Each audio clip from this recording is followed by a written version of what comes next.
Brigitte Bardot. Vrai ou faux? On commence. Vrai ou faux?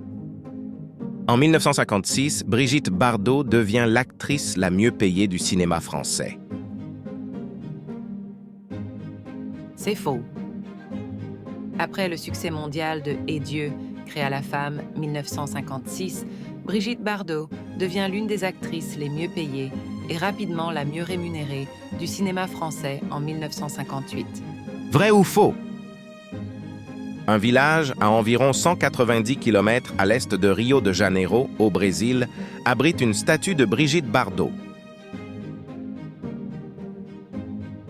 Vrai. Brigitte Bardot a rendu Búzios célèbre après y avoir séjourné dans les années 1960. Aujourd'hui, on y trouve une statue d'elle sur l'Orla Bardot, face à la mer. Vrai ou faux? Brigitte Bardot a arrêté le cinéma à l'âge de 35 ans. Faux.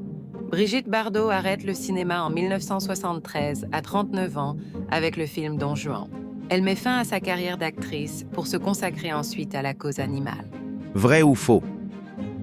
En 1977, Brigitte Bardot fait la une de Paris Match pour dénoncer la barbarie de la chasse aux phoques, utilisée pour fabriquer des manteaux de luxe. Vrai. En 1977, Brigitte Bardot choque l'opinion en dénonçant publiquement la tuerie des phoques. Cet événement marque un tournant. Elle devient une figure majeure de la défense des animaux, bien au-delà du cinéma. Vrai ou faux? Brigitte Bardot est née en septembre 1932 à Paris. Faux. Brigitte Bardot est née le 28 septembre 1934 à Paris, et non en 1932. Vrai ou faux? Brigitte Bardot a tenu des propos très controversés sur les habitants de la Réunion, qualifiés notamment de dégénérés, sauvages et visant aussi les homosexuels. Vrai. Brigitte Bardot a été condamnée à plusieurs reprises par la justice française pour des propos jugés injurieux et discriminatoires, notamment à propos des habitants de la Réunion. Ces déclarations ont provoqué de fortes polémiques et terni son image publique. Vrai ou faux? Brigitte Bardot a été condamnée 5 fois par la justice française pour injure ou incitation à la haine raciale. Vrai. Entre la fin des années 1990 et les années 2010, Brigitte Bardot a été condamnée à plusieurs reprises pour des propos jugés racistes ou discriminatoires, principalement dans des lettres ouvertes, interviews ou écrits publics.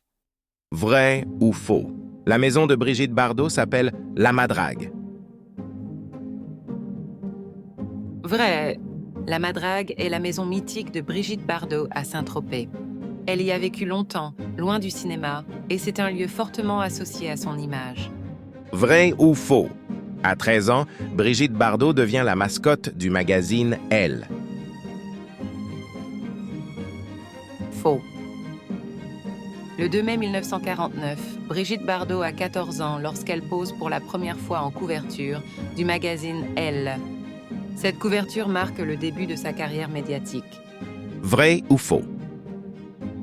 Brigitte Bardot est la star du Festival de Cannes 1950, où elle éclipse d'autres stars internationales. Faux. Ce n'est pas en 1950.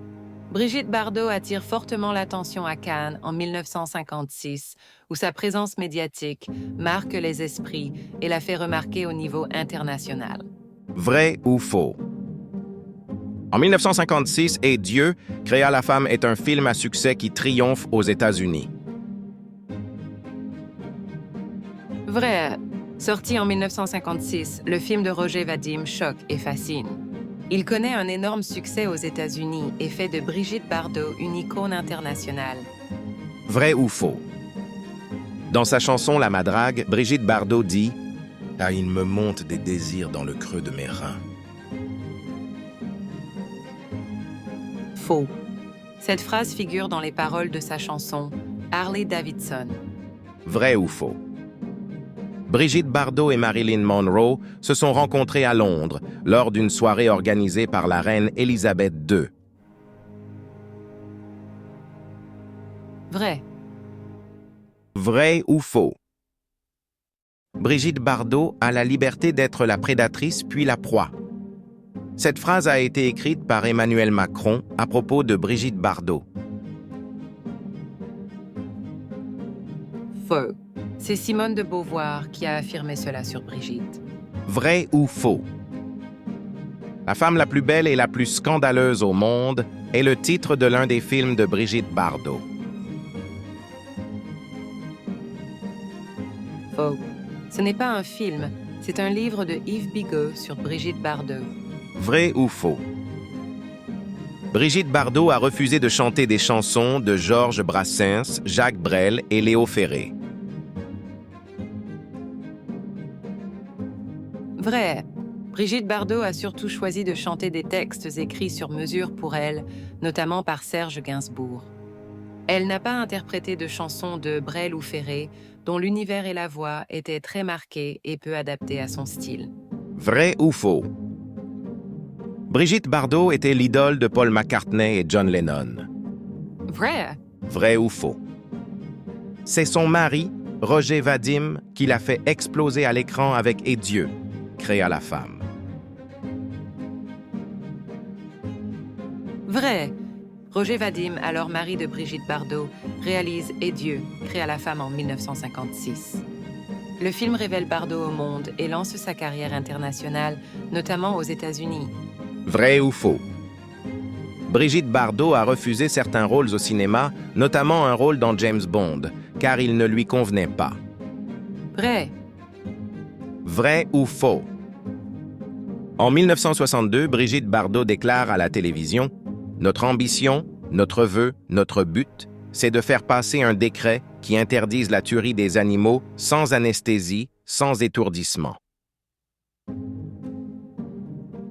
Vrai. C'est l'une de ses premières apparitions publiques pour la cause animale. Vrai ou faux? Brigitte Bardot a enregistré à peu près 50 chansons. Faux. Brigitte Bardot a enregistré environ 80 chansons, principalement dans les années 1960, souvent écrites ou composées par Serge Gainsbourg. Elle n'était pas chanteuse de carrière, mais une icône musicale ponctuelle. Vrai ou faux?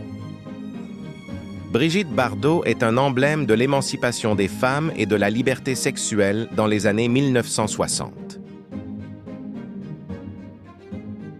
Vrai!